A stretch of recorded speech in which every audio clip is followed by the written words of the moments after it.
স্মরণ করি যারা আমাদের জীবনে জ্ঞানের আলো জ্বেলেছেন, সঠিক পথ দেখিয়েছেন, অন্ধকার থেকে আলোর দিকে নিয়ে এসেছেন। কর্মসূচি কি বলবেন? আজকের বিশেষ দিন হচ্ছে গুরু পূর্ণিমা। বর্তমানে সমাজ যে অবক্ষয়ের পথে গেছে, গুরুদেবদের সম্মান দিয়ে সবাই যেন ভুলে যাচ্ছে। তাই আজকের সকল যে অনুষ্ঠানটা করেছে খুবই গুরুত্বপূর্ণ। আমরা যেন গুরুদেবদের ভালো এবং পিতা মাতাদের সম্মান দিতে পারি, তাদের যে সম্মান প্রাপ্য সেগুলি যেন আমরা দিতে পারি, এই বার্তা আমরা সমাজে দিতে চাই। সবাই এগিয়ে আসুক। আজ যা রাজনীতির পরিবর্তনের পথে পথে যে অবক্ষয় গেছে, সেই অবক্ষয় থেকে যেন আমরা মুক্তি পাই। গুরু যে কোনো রূপে আসতে পারেন। তিনি আমাদের শিক্ষক, পিতামাতা, আধ্যাত্মিক পথপ্রদর্শক বা এমনকি কোনো সাধারণ মানুষ যিনি আমাদের একটি গুরুত্বপূর্ণ শিক্ষা দিয়েছেন। গুরু পূর্ণিমার শুভেচ্ছা জ্ঞাপন আয়োজন করা হলো বিজেপির ডায়মন্ড হারবার সাংগঠনিক জেলা বিষ্ণুপুর বিধানসভার 2 নম্বর মণ্ডলে গাববেরিয়ার ঋষিকেশ মার্কেটে। এই দিন আনুষ্ঠানিকভাবে সূচনা করেন সমাজসেবী সুফল ঘাটু। এই কর্মসূচিটা আমাদের পরম্পরা, মানে প্রাগ ইতিহাস বলতে পারো। যুগ যুগ ধরে আমাদের এই কর্মসূচি ঋষি মনীষী তাদের ত্যাগ তপস্যা দিয়ে চলে আসছে, কিন্তু মাঝখানে একটু ভাটা পড়ে গেছিলো। তারপরে এখন আবার এই সময়েও একটু ভাটা পড়েছে। তো সেই জায়গায় দাঁড়িয়ে আমরা স্কুল কলেজ বিভিন্ন ক্ষেত্রে আমরা দেখছি সেই গুরুর সম্মানটা আজকে চলে গেছে। শিক্ষক সমাজের যে সম্মান ভুলুণ্ঠিত, এবং কর্মক্ষেত্রে আজকে শিক্ষা আজকে বিক্রি হয়ে যাচ্ছে। তো এরকম পরিস্থিতিতে আমার মনে হয়েছে যে এটা ছিল, কিন্তু অনেকে ভুলে যাচ্ছে, অবচেতন মনে ভুলে যাচ্ছে, ব্যস্ততা, কর্মব্যস্ততা, কাজের ব্যস্ততায় ভুলে যাচ্ছে। তো আমি সেটা নিলাম। সবাই আমার যারা পরিচিত আছেন, সে ডাক্তার থেকে শিল্পী থেকে বা শিক্ষক থেকে, যার কাছে আমি প্রাইমারি টিউশনে পড়েছি সেই শিক্ষক, এবং যাদের কাছে আমি হাই স্কুলে পড়াশোনা করেছি, প্রাইমারি স্কুলে পড়েছি সেই টিচারটা আমার কাছে আর পাচ্ছি না, কিন্তু হাই স্কুল এবং আমি প্রাইভেট টিচারও পেয়েছি। তো বাকি যাদের সকলের আশীর্বাদ আমার মাথায় আছে, তাদের সবসময় আশীর্বাদ নিয়ে স্মরণ করেই চলি এবং সম্মান দিয়ে। তো সেই জন্য আজকে পবিত্র গুরু পূর্ণিমা, এই গুরু পূর্ণিমা যেমন পালন হচ্ছে, তার সঙ্গে আবার আজকে ব্যাসদেবেরও জন্মদিন। আমি মনে করলাম এটা সামাজিকভাবে একটা বার্তা দেওয়ার প্রয়োজন আছে।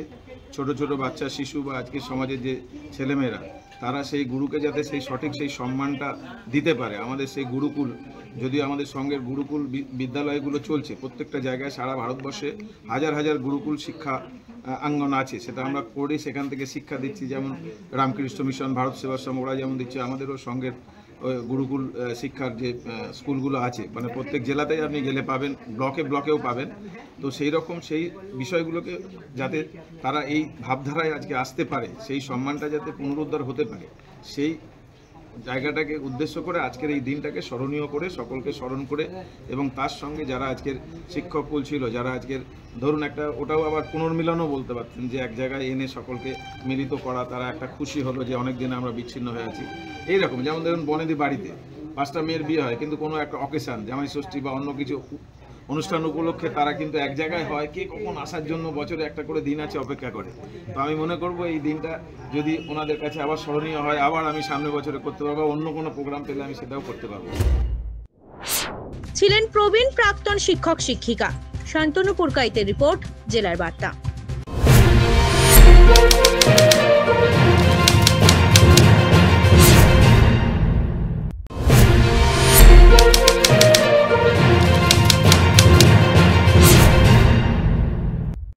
আগরতলা সহ ত্রিপুরার 8টি জেলাতে বামপন্থী ট্রেড ইউনিয়নের ডাকে বন্ধ প্রত্যাখ্যান করেছে সকল ত্রিপুরাবাসী। পিকেটিং এ বেরিয়ে বললেন ত্রিপুরা প্রদেশ বিজেপি সহ সভানেত্রী পাপিয়া দত্ত। বর্তমান সময়ে জিবি বাজার আছি এবং এখন প্রায় 11:30 বাজে। আমি সকাল ঠিক 7:30টাও একবার এসেছিলাম।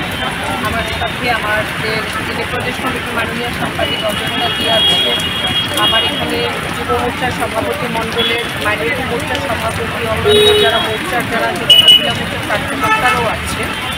আমি একটি বিষয় কিন্তু আজকে বলতে চাই, এবং খুব স্পষ্টভাবে আমরা বলতেও চাই, আর বামপন্থী যারা তাদেরও আমার মনে হয় আজ খুব স্পষ্টভাবে তাদেরও বুঝে নেওয়া উচিত। এবং আজ সকাল থেকে এটা খুব স্পষ্ট হয়ে উঠেছে যে রাজ্যের মানুষ এখন কী চাইছে। আমি দেখুন, যদি এই রাজ্যের ইতিহাস দেখি বা সারা ভারতবর্ষে বামপন্থীদের ইতিহাস দেখি, সারা বিশ্বের যদি ইতিহাস দেখি, তাদের কাজই ছিল এই যে বন্ধ, আন্দোলন, ধিক্কার, মিছিল, লড়াইয়ের নামে উন্নয়ন, ডেভেলপমেন্টকে স্তব্ধ করে দেওয়ার একটি প্রয়াস, রোধ করে দেওয়ার একটি প্রয়াস, এটা তাদের ছিল। তাদের এই সিটুর আন্দোলন, এগুলোর কারণে রাজ্যে বিগত দিনে 25 বছরে অনেক ইন্ডাস্ট্রির ঝাপ সেগুলো বন্ধ হয়ে গেছে। আগরতলা 8 টাউন, বড়দুয়ালি বিধানসভা কেন্দ্র ও 6 আগরতলা বিধানসভা কেন্দ্রের জিবি বাজার এলাকা সহ বিভিন্ন স্থানে বামপন্থী ট্রেড ইউনিয়নের ডাকে ধর্মঘট প্রত্যাহারের জন্য প্রচন্ড বৃষ্টির মধ্যে রাস্তায় ভিজে বিজেপির দলীয় পতাকা হাতে নিয়ে পিকেটিংয়ে বের হয়েছে ত্রিপুরা শাসক দল বিজেপি দলের কর্মী সমর্থকরা। পিকেটিংয়ে বেরিয়ে আগরতলা জিবি বাজার এলাকায় সংবাদ মাধ্যমের মুখোমুখি হয়ে ত্রিপুরা প্রদেশ বিজেপি সহ সভানেত্রী পাপিয়া দত্ত জানিয়েছেন, সিপিআইএম দলের ডাকা বন্ধ প্রত্যাখ্যান করেছে সকল ত্রিপুরাবাসী। অন্যান্য দিনের মতো বুধবার ও জনজীবন স্বাভাবিকভাবে চলছে। দোকানপাট, বাজার, সরকারি বেসরকারি বিভিন্ন শিক্ষা প্রতিষ্ঠান, সরকারি বেসরকারি অফিস সবই খোলা ছিল। তাছাড়া যানবাহন এবং রেল চলাচল ছিল স্বাভাবিক।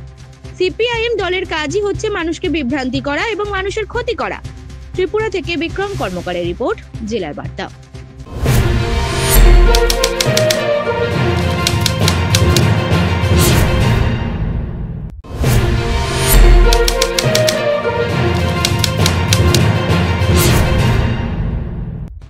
বাণিজ্য সম্মেলনে প্রতিনিধিত্ব করতে কলকাতা এসে পৌঁছলেন জম্মু ও কাশ্মীরের মুখ্যমন্ত্রী ওমর আব্দুল্লাহ। মুখ্যমন্ত্রী হবার পরে প্রথম পশ্চিমবঙ্গ সফরে তার মমতা বন্দ্যোপাধ্যায়ের সঙ্গে সাক্ষাৎ করার কথা আছে। বিমানবন্দরে সাংবাদিকদের মুখোমুখি হয়ে তিনি বলেন, इतनी भी बुरी हालत नहीं है जितना आप यहाँ पे बता रहे हो। अच्छी तादाद में अब टूरिस्टों का वापस आना शुरू हो गया है और उसके साथ साथ पिछले कुछ दिनों से अमरनाथ यात्रा भी शुरू हुई है और अच्छी संख्या में अमरनाथ यात्री जो हैं वो या तो पहलगाम के रास्ते से या सोनमर्ग के रास्ते से वहाँ दर्शन करने आ रहे हैं। और अभी तक जितने भी अमरनाथ यात्रियों से मेरी मुलाकात हुई है वो सब वहाँ के हालात से जो हैं अपनी जगह खुश हैं। और हम यहाँ आए हैं कलकत्ता, यहाँ टूरिज़म के फेयर में हिस्सा लेने के लिए, क्योंकि हम चाहते हैं कि इस साल वेस्ट बंगाल से जो है अच्छी तादाद में टूरिस्ट जो हैं वो जम्मू कश्मीर की तरफ आएँ। জম্মু কাশ্মীরের সাম্প্রতিক আইন শৃঙ্খলা পরিস্থিতি সম্পর্কে তিনি বলেন, পহেলগাঁও আক্রমণের এতদিন পরেও কেন উগ্রপন্থীরা ধরা পড়ল না সে বিষয়ে ওমর আব্দুল্লাহ বলেন, यहाँ रह के शायद आपको अंदाज़ा नहीं होगा वहाँ के पहाड़ियों में लोगों को ढूंढ निकालना कितना मुश्किल है।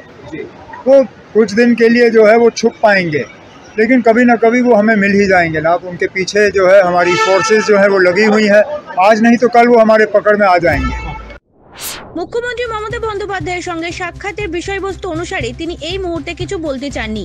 তিনি বলেন সাক্ষাৎকারের পরই তিনি এই বিষয়ে জানাবেন। ব্যুরো রিপোর্ট, জেলার বার্তা।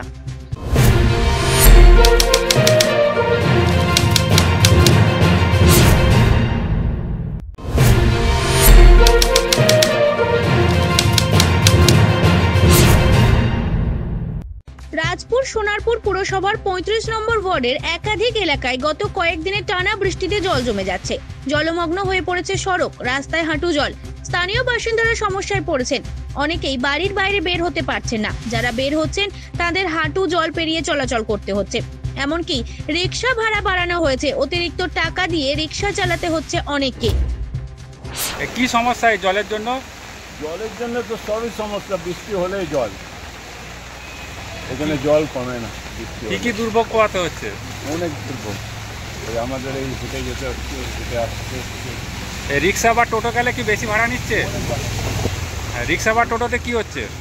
টোটো যায় না, এখানে রিক্সা চলে, রিক্সা তো ডবল ভাড়া। তবে সবচেয়ে বড় সমস্যা হয়ে দাঁড়িয়েছে বাইক চলাচল। জল জমে থাকায় অনেকের বাইক খারাপ হয়ে যাচ্ছে।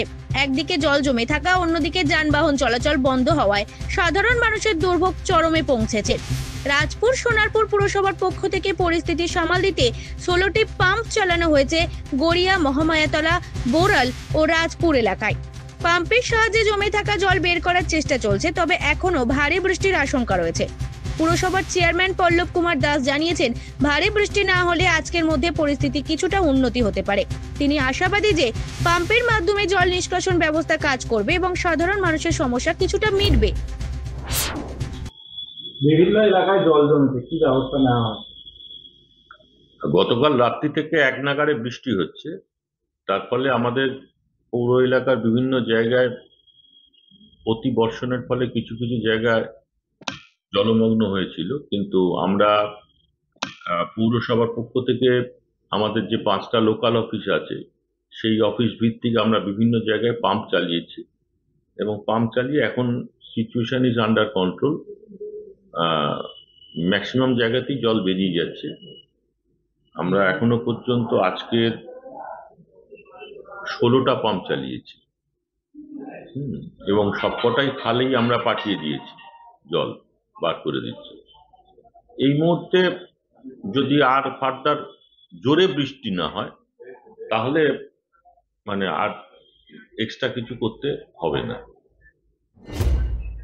এদিকে এলাকাবাসী অবশ্য বৃষ্টির পরবর্তী দিনগুলিতে আরো কার্যকর জল নিষ্কাশন ব্যবস্থার দাবি জানাচ্ছেন। তারা দ্রুত